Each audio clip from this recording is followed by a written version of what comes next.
galerinha, então continuando aí, a gente falou de tecido adiposo, agora tecido ósseo. Tecido ósseo, na verdade, ao pensar em osso, eu ia trazer um ossinho de frango, de coxa de frango, né, coxa sobre coxa, para vocês conseguirem visualizar. Mas vocês conseguem fazer isso em casa. Quando sua mãe, seu pai fizer um frango assado, ou fizer ensopado de coxa, você pega o ossinho do frango e observe um detalhe. No ossinho você vai observar uma diferença muito grande entre a extremidade desse osso e a parte central dele. Você vai perceber que a parte central dele ele é todo compacto, ele não tem buraquinhos, ele não tem poros. Já na região da extremidade ele tem vários poros, tá? Isso aí é uma característica de ossos, principalmente ossos longos, ok? Porque a gente sabe que existem classificações de ossos curtos, chatos e longos. Então, nos ossos longos você consegue observar isso muito bem. Essa região aqui onde você vê vários poros é chamada de tecido ósseo esponjoso. E no decorrer da parte central do osso, você vai ver que é tecido ósseo compacto, ele não tem poros, tá? Então, o compacto, ele tem poucos espaços visíveis, como eu acabei de exemplificar aqui, né? E quando apresenta muitas cavidades, é o esponjoso. Atua na sustentação do corpo. Beleza. Mas uma coisa muito importante, você sabia que seu sangue é produzido dentro do seu osso? Por isso que quando você abre o osso, você vê ele vermelho assim, ó. Dentro do seu osso é onde há a produção de sangue, dos quais a gente chama de medula óssea, tá? Seu sangue é produzido dentro do seu osso. Professora, produz dentro de todos os meus ossos? Não, são ossos específicos, tá? Principalmente no seu osso externo, que é esse osso aqui na parte central do seu peito, né? Entre uma mama e outra. Osso ilíaco, ou osso sacral, que também chamamos, né? É o que muita gente chama de bacia. O fêmur, que é esse osso da sua coxa, e a coluna vertebral, tá? Então, esses ossos são os principais produtores de sangue, ok? Aqui você percebe os vasos sanguíneos dentro dos ossos, porque o sangue é produzido ali dentro. Bem, atua na sustentação do corpo e também, além de atuar na sustentação do corpo, da produção de sangue, ele também, alguns ossos têm uma função vital, né? Podemos exemplificar o nosso crânio, que o nosso crânio, além das funções que ele tem, ele também protege o nosso encéfalo, que é graças a ele que muita gente não morre por nada, né? Na verdade, tem muita gente que cai do terceiro andar e não acontece nada. Outras, né, caem, tem traumatismo craniano. Mas a questão não é essa. A questão é que o objetivo do nosso crânio é proteger órgãos vitais. O encéfalo é um órgão vital, tá? Outro tipo de osso que protege os órgãos vitais é as nossas costelas. É a caixa torácica, né, que é essa região que a gente chama, porque é formada pelas costelas e pelo osso externo. Clavícula, enfim, tem a clavícula e a escápula, elas fazem a proteção também, que é esse osso de trás, ajudam na proteção de órgãos vitais, que é o coração e o pulmão, ok? Bem, próximo, tecido. Tecido sanguíneo, tá acabando. Tecido sanguíneo é composto basicamente por água, por isso que ele é fluido, tá? E além disso, ele é composto por sais minerais, proteínas e células. Quem são essas células? São as células que compõem o sangue. Nós já até vimos uma aqui no vídeo que eu mostrei para vocês, tá? A parte líquida é chamada de plasma. Imersos neles estão as hemácias, que são os glóbulos vermelhos, também chamados de eritrócitos, tá? Então, os leucócitos, que também podemos chamar glóbulos brancos. Lembra que eu falei dos monócitos, que são tipos de leucócitos? Então, agora vocês vão aprender leucócitos. Lembrem que leucócitos são os glóbulos brancos e eles são responsáveis pela sua imunidade. Mais pra frente, vocês vão ver as subdivisões dos leucócitos, tá? Bem, e as plaquetas? Quais são as funções dela? As plaquetas, na verdade, muito cuidado, porque tem uma atividade no seu livro que vai se perguntar sobre ela e no conteúdo não está falando. Então, preste atenção nisso que eu vou falar. Plaqueta não é célula, tá? Plaquetas são pedaços de célula, são fragmentos de célula. A célula que é fragmentada e dá origem às plaquetas é chamada de trombócitos, tá? Muito cuidado. Plaquetas são responsáveis pela coagulação do sangue. Então, no ferimento, você cortou seu braço, você não morre de hemorragia por ali, porque as suas plaquetas vão atuar ali, fazendo o processo de coagular o sangue e vai formar a famosa casquinha, tá? Então, aqui ele está mostrando um vaso sanguíneo, aqui é a parede do vaso sanguíneo e aqui estão as células sanguíneas. Repare, aqui está as hemácias, ou glóbulos vermelhos, ou eritrócitos.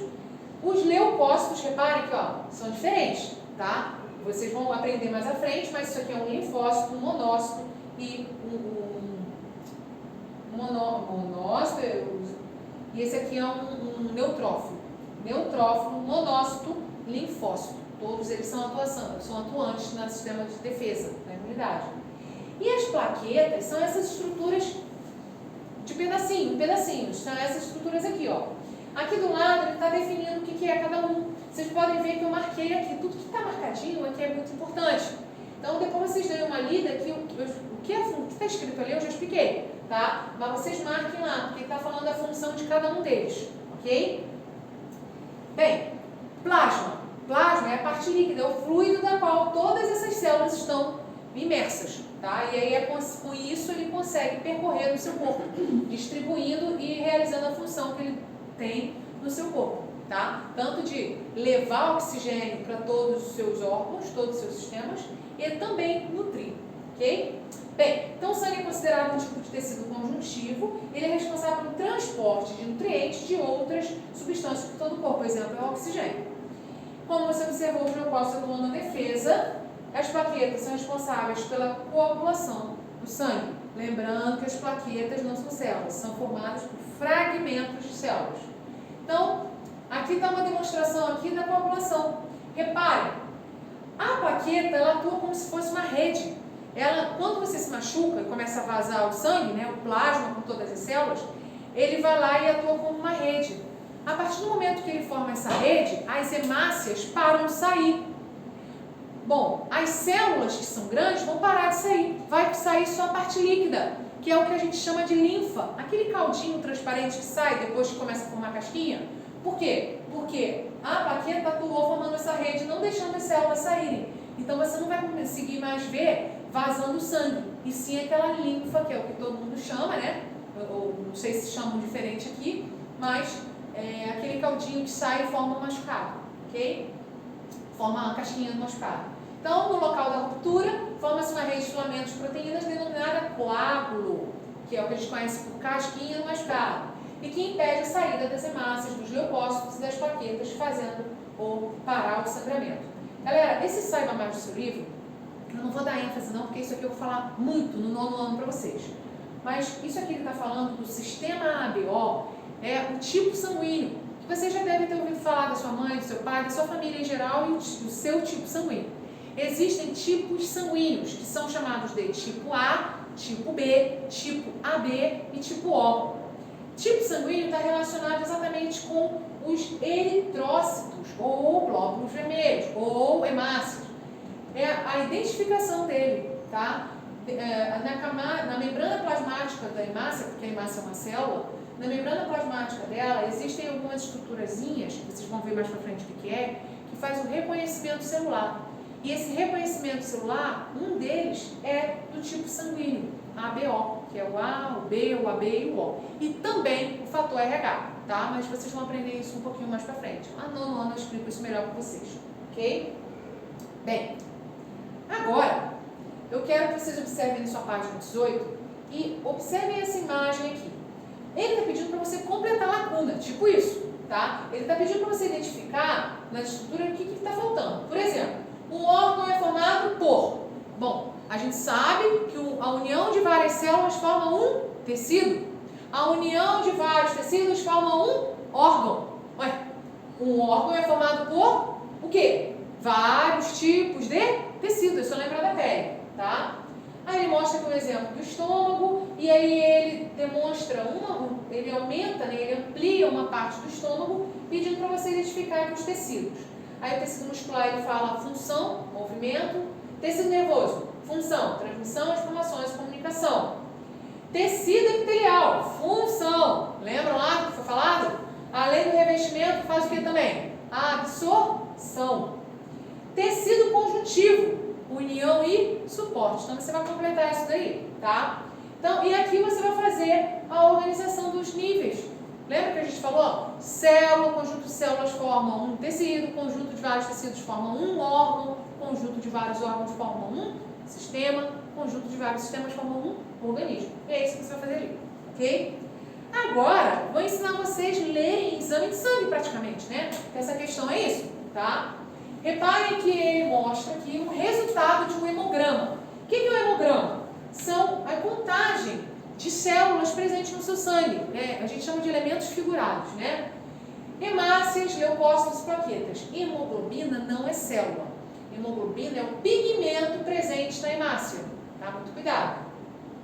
Bem, hemácia. Aí ele dá o valor de referência, inclusive estou ensinando vocês a lerem o exame de hemograma que vocês fizerem aí, tá?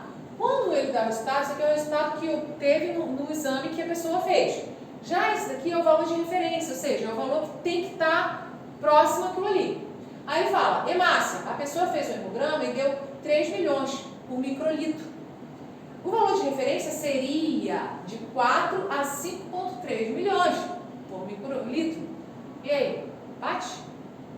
Então, vamos para a próxima. Hemoglobina. Lembra que eu falei que é o pigmento? Se aqui está baixo, logicamente aqui também vai estar baixo. 9 por decilitro. E aqui? A média seria o quê? 12 a 16. Então, se aqui vai ser baixo, aqui também vai ser. Porque é o pigmento encontrado nas hemácias. Leucócito, entre 3.500 a 10.500. Ele tem 6, então está normal. Plaqueta, entre 150 mil e 450 mil. Ele está quanto? 242, está normal. Beleza. Aí ele pergunta, quais tipos de células você identifica nesse resultado? E aí, quem são as células aqui? Hemácia, certinho. Leucócitos, certinho. Plaqueta, plaqueta é célula? Lembra que eu falei que ia cobrar ali até estava, fragmento de célula, né? Mas que chama a atenção aqui, hemácias e leucócitos são células, tá? E aí ele pergunta depois aqui, ó, que tipo de tecido elas estão associadas? No caso, as hemácias e os leucócitos, eles fazem parte do tecido sanguíneo, tá? Já as plaquetas, eles são fragmentos de célula. Fragmentos de célula, a célula que dá origem às plaquetas é chamada de trombócitos, ok? E a hemoglobina é o pigmento presente nas hemácias. Beleza. Letra B, ele pergunta se está alterado ou se está normal. Está alterado, né? A resposta seria está alterado, porque o paciente apresenta baixa quantidade de hemácias. E a C, antes de uma cirurgia, geralmente o médico pede um hemograma para avaliar o número de plaquetas. Galera, cirurgia é corte. Se é corte, quem é aqui que vai atuar no processo de restauração? As plaquetas. As plaquetas são responsáveis pela coagulação.